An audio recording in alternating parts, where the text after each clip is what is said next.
अस्सलाम वालेकुम दोस्तों, मैं हूं मेहरबान अली। आज मैं कुछ बातें आपके सामने रखूंगा।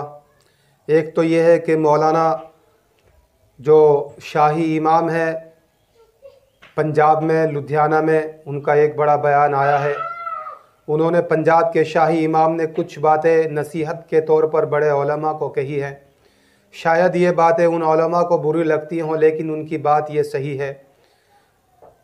आप उनकी बातों को ध्यान से सुने जो उन्होंने कहा है। बड़े बड़े इदारे नदवतुल उलूम, दारुल उलूम देवबंद, मज़ाहिरुल उलूम सहारनपुर का जिक्र उन्होंने किया है। पंजाब के शाही इमाम ने कहा कि इन इदारों में बड़े बड़े उलमा रहते हैं जो उम्मत के रहनुमा बने हुए हैं। क्या इनको इन पर जिम्मेदारी नहीं बनती कि आज वक्त आया है मौलाना कलीम सिद्दीकी पर एक परेशानी का? क्या सरकार से मिलने की इनको ज़रूरत नहीं है? सरकार से बराह रास्त बात करने की क्या इनको ज़रूरत नहीं है? उन्होंने आगे कहा कि हम भी इस मुल्क में रहते हैं, हमको इतना सताया और कुचला क्यों जा रहा है? इतने बड़े आलिम दीन की ज़बरदस्ती उनको निशाना बनाया जा रहा है। क्या इस वक्त में मुजाहिरे करने की ज़रूरत नहीं है? क्या एहतजाज करने की ज़रूरत नहीं है? अगर आज हम नहीं बोले तो फिर कब बोलेंगे? उन्होंने आगे कहा कि हुजूर सल्लल्लाहु अलैहि वसल्लम ने मस्जिद नबवी पर चटाई पर बैठकर सियासत की है। चारों खुलफाए राशिदीन ने सियासत की है। अगर सियासत न की होती तो शायद ये दीन इतना फैल जाता। उन्होंने और भी कुछ नसीहत की बातें कही हैं। उन्होंने कहा कि कुछ तो ऐसे उलमा हैं जो उम्मत के चंदों के पैसों से एक बड़ी बड़ी कारें ख़रीद कर 10-10 लाख और 20-20 लाख रुपए की कारें ख़रीद कर उनमें लंबे लंबे सफ़र करते हैं। क्या सिर्फ़ उनका सफ़र करना ही काफ़ी है? अगर आज उम्मत में परेशानी है, क्या उनकी तरफ से बोलने की ज़रूरत नहीं है? अगर तुम नहीं बोलोगे तो फिर रहनुमाई तुम्हारा बनने का क्या फ़ायदा? फिर तुम्हारा ज़िम्मेदारी संभालने का क्या फ़ायदा? तुमको इतने बड़े बड़े इदारों के ज़िम्मेदार बनाए हैं, अगर तुम ज़िम्मेदार के काबिल नहीं है तो फिर तुम्हारा क्या फ़ायदा? आज अगर मौलाना कलीम सिद्दीकी साहब पर यह वक्त आया है तो कल तुम्हारे ऊपर भी ये वक्त आ सकता है। उन्होंने जो बातें कही हैं मैं आपको वो सुनाऊंगा इंशाअल्लाह। मैं आपके सामने वो क्लिप रख रहा हूं। आप इस वीडियो को ज़्यादा से ज़्यादा शेयर करना। अगर चैनल को सब्सक्राइब नहीं किया है तो सब्सक्राइब करना। चलिए मैं आपको उनका वो बयान सुना देता हूं जो उन्होंने कहा है। आपको ध्यान से सुनने की ज़रूरत है कि मौलाना कलीम सिद्दीकी साहब के बारे में दोबारा कुछ कहें, तो मैंने कहा ये तो सियासी मसला है। मेरे परदादा रईसुल अरहार मौलाना इब्राहिम लुधियानवी रहमतुल्लाह अलैह ने बड़ी तारीखी बात कही। सन 1929 में जब अंग्रेज़ की तरफ से कादियानियत का जोर बढ़ा, कई मौलवियों ने कहा यह ख़त्म नबूवत का मसला दीनी है। फरमाया दीनी सिर्फ इस लिहाज से है कि ये झूठी नबूवत का ऐलान करता है, लेकिन ये मसला सियासी है। सियासी क्यों है जी? क्योंकि अंग्रेज़ मिर्ज़ा ग़ुलाम कादियानी को प्रोजेक्ट करके ये चाहता है कि मुसलमान देश की आज़ादी से पीछे हट जाएं, हमें ज़्यादा देर तक इस मुल्क में राज करने का मौका मिले। फरमाया जब तक इसको सियासी ताकत से जवाब नहीं देंगे मसला हल नहीं होगा। अब ये जो मुल्क में मसाइल चल रहे हैं बड़े बड़े, ये मजहबी मसाइल नहीं हैं, ये सियासी मसाइल हैं। और हजूर अकरम सल्लल्लाहु अलैहि वसल्लम ने मस्जिद नबवी की चटाई पर बैठकर सियासत की है। चटाई पर बैठकर, चारों खुलफाए राशिदीन ने भी। अब अगर झूठा मुकदमा पड़ भी गया, अब सरकार को तो पता है कि भाई इन्होंने एक ही काम करना है, वकील करवा के देना। कईयों को मेरी ये बात चुभ जाती है कि जी बड़े मौलवियों के ख़िलाफ़ ना बोलो। मैं इसलिए कह रहा हूँ कि भाई अगर किसी को कौम ने बड़ा बनाया, किस लिए बनाया?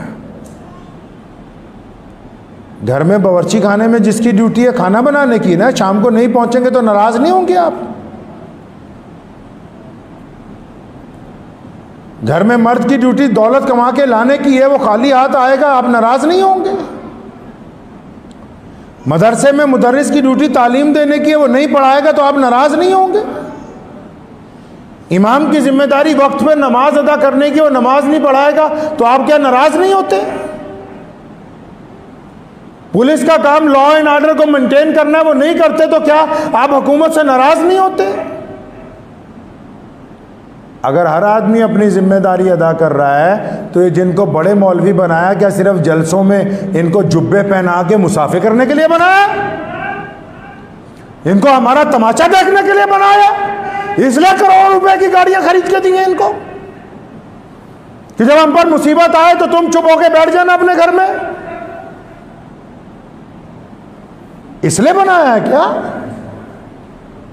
इसलिए किसी को बड़ा बनाया जाता है? बड़ा इसलिए बनाया जाता है कि जब रसूल सल्लल्लाहु अलैहि वसल्लम के बारे में हज़रत अली रज़ी अल्लाह तआला अन्हु फरमाते, सुनो, फरमाया बदर का दिन था और जब मुशरिकीन हम पर ज़्यादा हावी होने लगे, फरमाया अली मुर्तज़ा कहते जो शेर खुदा हैं, जो मौला हैं, जिनको हज़रत सल्लल्लाहु अलैहि वसल्लम ने कहा, जिनके बारे में और उमर ने कहा कि जिनके अली मौला हैं तो मेरे भी अली मौला हैं, वो कहते हैं कि जब जंग बदर में बहुत इंतहा की जंग तेज़ हुई और जब कोई साया नहीं था तो हम मोहम्मद रसूलुल्लाह के पीछे जाके साया तलाश करते थे।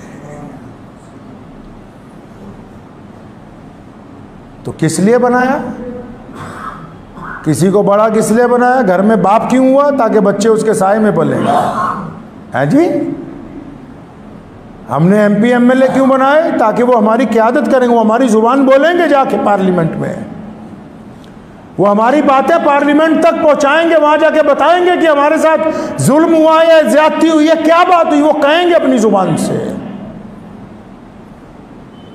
ये जो बार बार जाते हैं लाखों लोगों को लेके जलसे करने के लिए दिल्ली के मैदान के अंदर, बस सिर्फ इसलिए कि आप पगड़ियां बांधें और बंधवाएं, मिठाई खाएं और खिलाएं और ईद मिलन के प्रोग्राम करें और करवाएं, ये इस काम के लिए आपको बड़ा बनाया हमने?